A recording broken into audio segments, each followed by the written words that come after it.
जय गुरुदेव। ओम बालार्क मंडला भाषाम चतुर्वहम त्रिलोचनाम पाशां कुशवरा भीतिर्धारयन्तीं शिवां भजे। या देवी सर्वभूतेषु शक्ति रूपेण संस्थिता नमस्तस्यै नमस्तस्यै नमस्तस्यै नमो नमः। प्रिय दोस्तों नमस्कार। सिद्ध साधनाएं चैनल पर मैं आप सबका हार्दिक स्वागत करता हूं, अभिनंदन करता हूं और आशा करता हूं आप सब राजी खुशी से होंगे, प्रसन्नता से होंगे।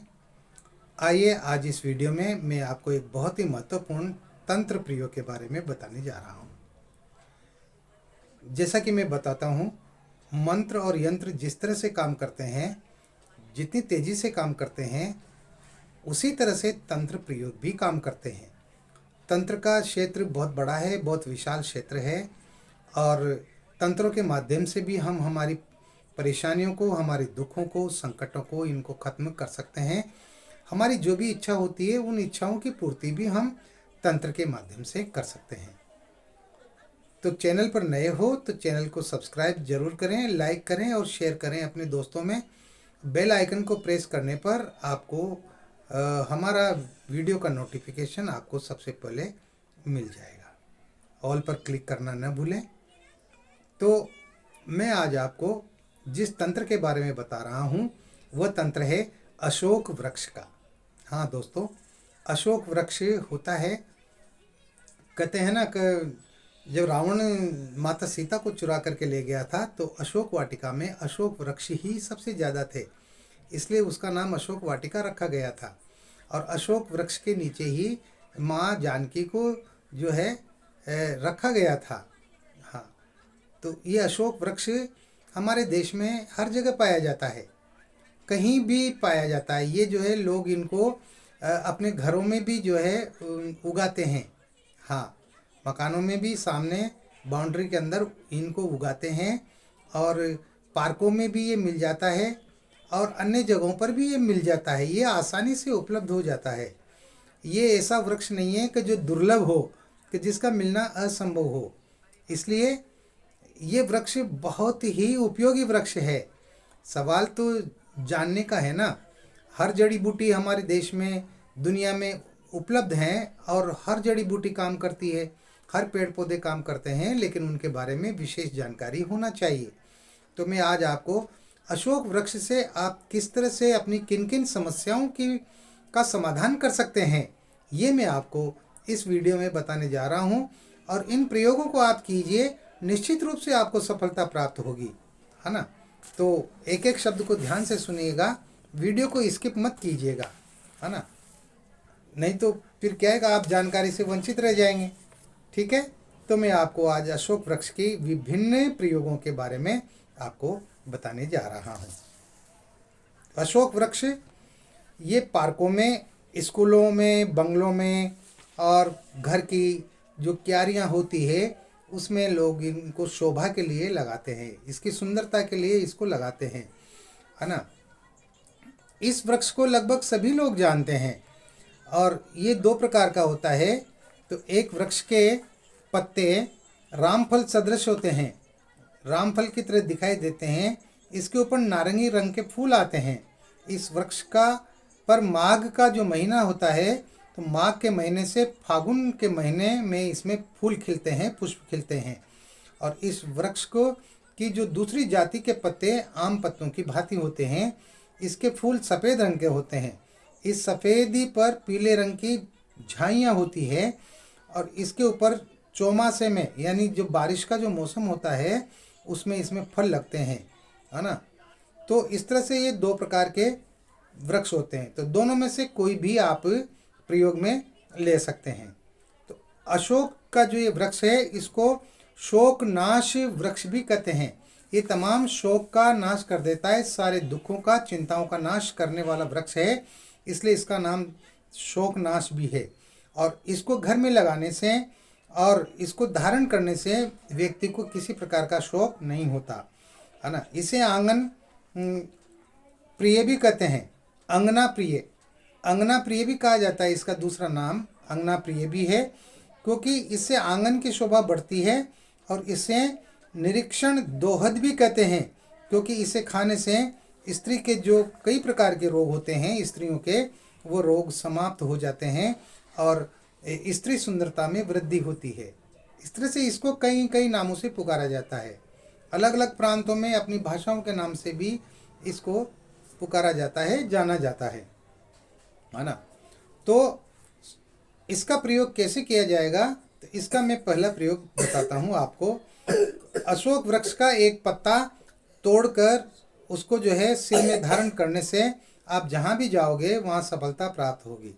कहने का मतलब ये है कि अशोक वृक्ष का एक पत्ता आप जो है तोड़ करके किसी भी दिन उसको तोड़ करके और उसको अपनी जेब में रख लें, और आप जहाँ भी जाएंगे, जिस काम के लिए जाएंगे, आपको उस कार्य में निश्चित रूप से सफलता प्राप्त होगी। हाँ, तो ये सफलतादायक वृक्ष है जो ये असफलताओं को दूर कर देता है। ठीक है, अब मैं इसका दूसरा प्रयोग बताता हूँ। अगर रविवार पुष्य नक्षत्र हो या गुरुवार पुष्य नक्षत्र हो, तो इस नक्षत्र के एक दिन पहले आप इसको निमंत्रण दे करके आएँ, और निमंत्रण दे करके आने के बाद दूसरे दिन इसकी जड़ को लेकर के आ जाएं, है ना। निमंत्रण देने का तरीका मैंने पहले की वीडियो में भी बताया है। आप पानी का लोटा साथ में लेके जाएं, 2 अगरबत्ती लेकर के जाएं, 1 रुपये का सिक्का लेके जाएं, एक छोटा टुकड़ा मौली का लेकर के जाएं, पीले चावल लेकर के जाएं, और जो है कुमकुम का तिलक लेकर के जाएं। ये सारी वस्तुएं ले जाएं आप साथ में। और एक दिन पहले, यानी जिस दिन पुष्य नक्षत्र हो उसके एक दिन पहले आप शाम को जा कर के और इसकी जड़ में पानी डालें, और वहाँ पर चंदन, उसका रोली का कुमकुम का टीका लगाएं, अक्षत डालें, पीले चावल डालें, और 2 अगरबत्ती लगा दें, 1 रुपये का सिक्का डाल दें, मौली का टुकड़ा डाल दें, और इससे बोले कि हे वृक्षराज, मैं आपको निमंत्रण देने आया हूँ, मैं सुबह आपको लेकर के जाऊँगा, मेरे घर पर आपको चलना है और मेरे कार्य सिद्ध करना है। और ये कह करके आप जो है घर पर आ जाएं, पीछे मुड़कर न देखें, जाते समय और आते समय। और दूसरे दिन फिर आप जाकर के सुबह प्रातः ही और जो है सिर्फ 2 अगरबत्ती ले जाएं, और 2 अगरबत्ती जला करके और हाथ जोड़ करके प्रार्थना करें, हे वृक्षराज, मैं आपको लेने आ गया हूँ, आप मेरे साथ चलिए। और उसकी जड़ का एक टुकड़ा तोड़ करके आप लेकर के आ जाएं। उस जड़ को आप जो है घर पर ला करके और गंगा जल से स्नान कराएं, साफ पानी से स्नान कराएं, उसके चंदन का टीका लगाएं, अक्षत चढ़ाएं, पुष्प चढ़ाएं, धूप दीप अगरबत्ती दिखाएं, और उस जड़ को आप जो है अपने जहाँ पैसा रखते हैं, रुपया पैसा रखते हैं ना, आप वहाँ उस जड़ को रख दीजिए, मौली लपेट करके, मौली में बांध करके, है ना। आपके घर में कभी रुपये पैसे की कमी रहेगी नहीं, धन दौलत की आपको कभी कमी नहीं रहेगी। आपका घर धन दौलत से हमेशा भरा रहेगा, है ना। लक्ष्मी की वृद्धि होगी आपके घर में, निश्चित रूप से होगी। करके तो देखिए। अब मैं आपको इसका तीसरा प्रयोग बता रहा हूँ, ध्यान से सुनिएगा। अगर विधाता ने आपकी तकदीर में दरिद्रता लिख दी है और आपको जो है धन सुख बिल्कुल भी नहीं है, तो आपको क्या करना है, आप जो है इसके जो पुष्प होते हैं, इसका पुष्प लेकर के आएँ, और उस पुष्प को पत्थर की शिला पर घिस करके और शहद में मिला करके आप प्रतिदिन खाएं। हाँ, कुछ दिन ऐसा करने से जो है घर की दरिद्रता पूरी तरह से समाप्त हो जाती है, खत्म हो जाती है। अचूक प्रयोग बता रहा हूँ मैं आपको, और ये प्रयोग आपको करना ही चाहिए। इसका चौथा प्रयोग बता रहा हूँ। अगर हमारी कोई माता बहनें हैं, स्त्रियाँ हैं, अगर उनको किसी भी प्रकार की कोई बीमारी है, तो अब उनको चिंता करने की आवश्यकता नहीं है।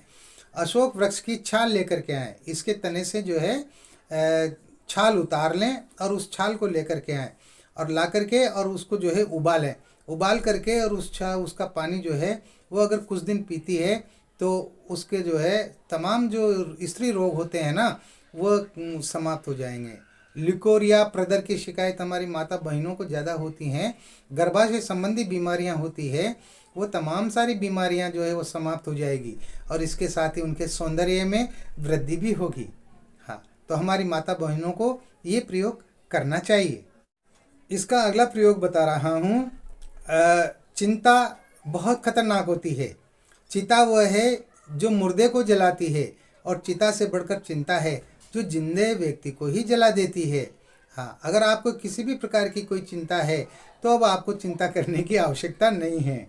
आप रोजाना 3 पत्ते अशोक वृक्ष के ला करके और उनको चबाएं, और उनको चबा चबा करके उनके रस को जो है वो निगल लें, खा लें, है ना। बाकी जो पदार्थ बचा है उसको जो है आप थूक दें। इस तरह से जो है अगर आप कुछ दिन करेंगे तो आपकी चिंताएं समाप्त हो जाएंगी। हाँ, आप चिंता मुक्त हो जाएंगे। तो ये प्रयोग उन तमाम सारे लोगों को करना चाहिए जो हमेशा किसी न किसी चिंता में पड़े रहते हैं, चिंता से ग्रसित रहते हैं। उनके लिए ये प्रयोग बहुत ही लाभदायक है। अगर अशोक वृक्ष के बीजों को इकट्ठा करके और कुछ बीजों को जो है 5 बीज 7 बीज इनको जो है तांबे के ताबीज में भर करके और व्यक्ति गले में धारण कर ले, भरणी नक्षत्र के दिन, है ना, जिस दिन भरणी नक्षत्र हो उस दिन अगर वो गले में धारण कर लेता है तो जो है उसको धन लाभ होगा। निश्चित रूप से उसको अनेक प्रकार के जो है समस्त लाभ होते ही चले जाएंगे और उसका जीवन खुशहाल बन जाएगा, उसका जीवन सुखी बन जाएगा। हाँ, बीजों को तांबे के ताबीज में भर करके और जो है गले में धारण करना है, कंठ में धारण करना है। तो जो धन प्राप्ति की जो आशा रखते हैं उन लोगों को ये प्रयोग करना चाहिए। ऐसा नहीं है कि आज ताबीज धारण किया और जो है आज ही धन लाभ हो गया, ऐसा भी नहीं होता है। धारण कर लीजिए, आपकी ज़िंदगी में अच्छे अच्छे योग बनने शुरू हो जाएंगे और आपको धन की प्राप्ति होना शुरू हो जाएगा। एक और बहुत महत्वपूर्ण इसका प्रयोग बता रहा हूँ। जो देवी उपासक हैं, जो माँ देवी की साधना करते हैं, चाहे वो लक्ष्मी की करते हों, चाहे वो दुर्गा की करते हों, किसी भी देवी की साधना करते हैं, तो उन साधकों के लिए ये प्रयोग बहुत महत्वपूर्ण है। अगर वो लोग रोजाना जो है इस वृक्ष में जल चढ़ाते हैं और देवी का मंत्र बोलते हैं, जिस मंत्र का वो जाप करते हैं उस मंत्र को अगर यहाँ पर इस वृक्ष के यहाँ खड़े होकर के अगर वो बोलते हैं और नित्य अगर ये प्रयोग किया जाता है रोजाना, तो जो है उस साधक के ऊपर देवी माँ की असीम कृपा हो जाती है। हाँ, इसको काकुल वृक्ष भी बोलते हैं, इसका एक नाम काकुल वृक्ष भी है। इस तरह से मैंने आपको इस अशोक वृक्ष के कई सारे फायदे बताए हैं, कई सारे तंत्र प्रयोग बताए हैं और इन तंत्र प्रयोगों को आपको करना चाहिए। मैं अपने वीडियो में आपको न केवल साधनाएं बताता हूँ, न केवल मंत्र और यंत्र बताता हूँ, बल्कि तंत्र प्रयोगों के बारे में भी विशेष जानकारियाँ देता हूँ। इन तंत्र प्रयोगों को भी आपको करना चाहिए। देखिए, करने से ही कुछ होता है, केवल पढ़ने से या सुनने से कुछ नहीं होता, क्रियाएं करनी पड़ती है। आप लोग क्रियाएं कीजिए। किसी प्रकार की कोई समस्या है तो आप मुझे व्हाट्सएप नंबर जो स्क्रीन पर चल रहे हैं इस पर आप मुझसे संपर्क कर सकते हैं, मुझसे बात कर सकते हैं, है ना। 10 तारीख को 10 दिसंबर को फिर जो है दीक्षा देने जा रहा हूँ। हमारे कुछ साधक और दीक्षा लेना चाह रहे हैं, उनको दीक्षित करने जा रहा हूँ। अगर आपको भी दीक्षा लेना है, निःशुल्क दीक्षा मैं पैसा नहीं लेता हूँ दीक्षा का, है ना, गुरु दीक्षा देने का मैं पैसा नहीं लेता हूँ भाई, है ना। तो आप जो है गुरु दीक्षा ले सकते हैं। हाँ, तो इसके लिए आप व्हाट्सएप नंबर पर मुझे मैसेज भेजें, अपना पूरा पता भेजें और अपना एक फ़ोटो भेज दें।